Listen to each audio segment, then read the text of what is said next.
Take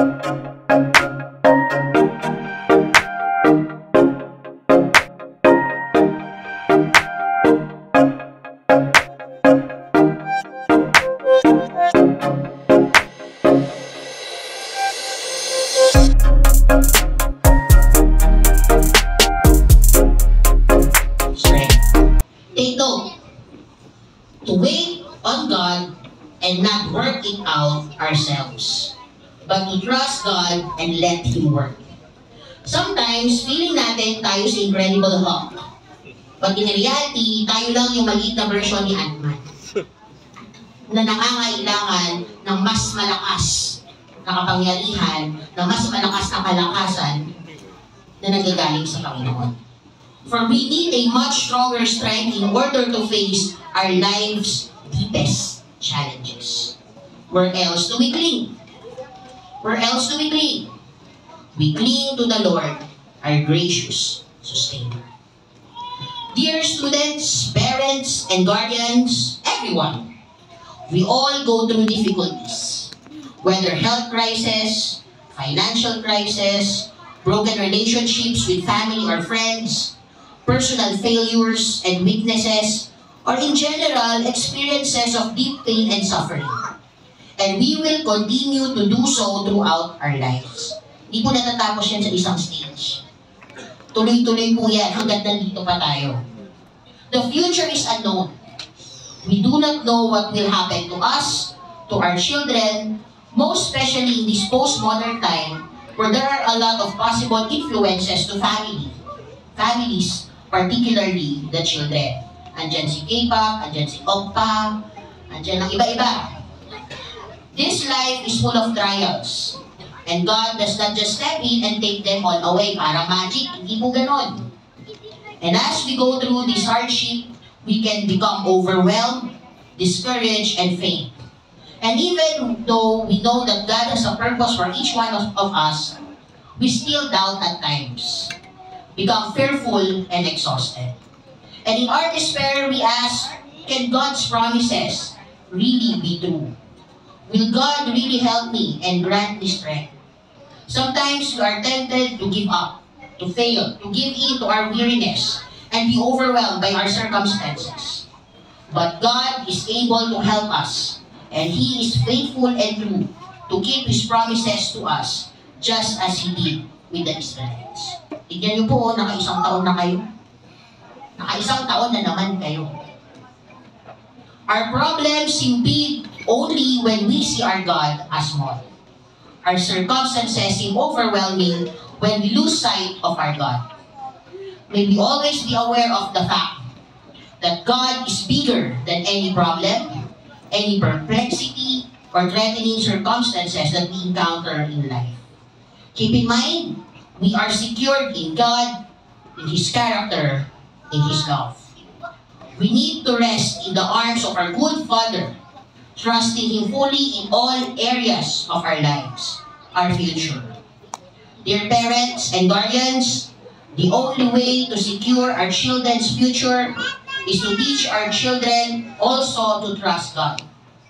Through that way, we prepare them from life's challenges, difficulties, and uncertainties. And as we rest trustfully in the Lord, let us first call to the Lord, our greatest security.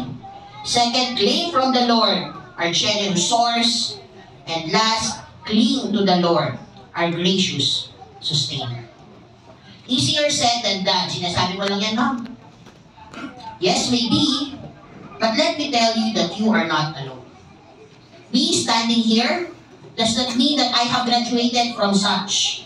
For there are a lot of times I have and I am also experiencing various faith-stretching circumstances like everyone here does. Walang excuse sa atin. Lahat tayo. Growing up, our family truly experienced how to live by faith in God alone. My dad is a pastor, and my mom is a retired school principal under DepEd. Yes, there were hardships and financial limitations, but God provided for all our needs. Me and my siblings, tatlo po kami. 1 Corinthians 13:13, faith, hope, and charity, but the greatest of these me and my siblings were products of godly parenting and living by faith and trust in Jesus. We grew up not having much.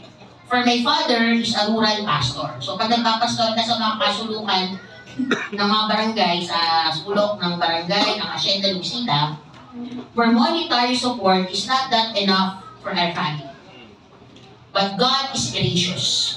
That despite that, provisions come in all kinds. Minsan nagugulat kami, a year supply of rice, fruits, sako-sako, groceries, minsan imported pa, and others. Hindi namin alam kung saan galing. Basta provision ni Lord. Though my parents worked hard for our education, God still worked. God provided college scholarships for all three of us, including meal allowance. And now, fast forward, my sister is a licensed dentist, which was her second degree, and currently continually updating herself with different specializations, braces, surgery, dami ko pala. And my brother is a guidance counselor working abroad. What about me? As it was mentioned, I am currently finishing the second and final phase of my dissertation for my doctoral degree. But that doesn't mean that we are well off. Hindi po. Especially for me. Taking up a doctoral degree also entails doctoral degree-like challenges. Ang level up the challenges. As I work on the second phase of my dissertation, I need a huge amount of money for me to proceed. Dami kong gastusin. And you know what? Wala pa rin po akong pera. Wala pa rin po. I still have not completed the amount I need today. But God is gracious enough that I am now halfway in my data gathering. Even given the privilege to go to Davao to conduct my interviews with leisure on the side. God provides step by step. As I move forward into what I consider to be a faith-stretching journey. Magsulat nga lang po ng parang mahirap na. Mag-data gathering pa. At hindi pa po natatapos to. May analysis of data pa and all the others next waiting in line. But wait, there's more. To add to these challenges was a major health blow, especially for me in the last month.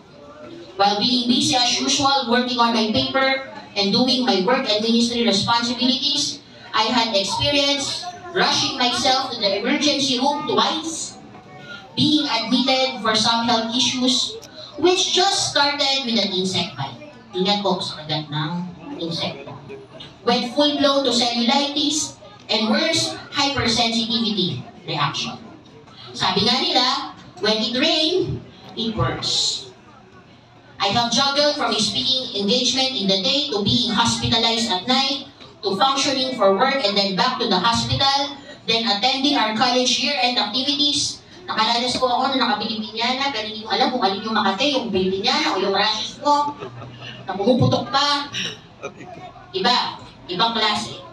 Then being sick again, then another speaking engagement, then work and ministry again. Not just financial concerns for those expensive medicines.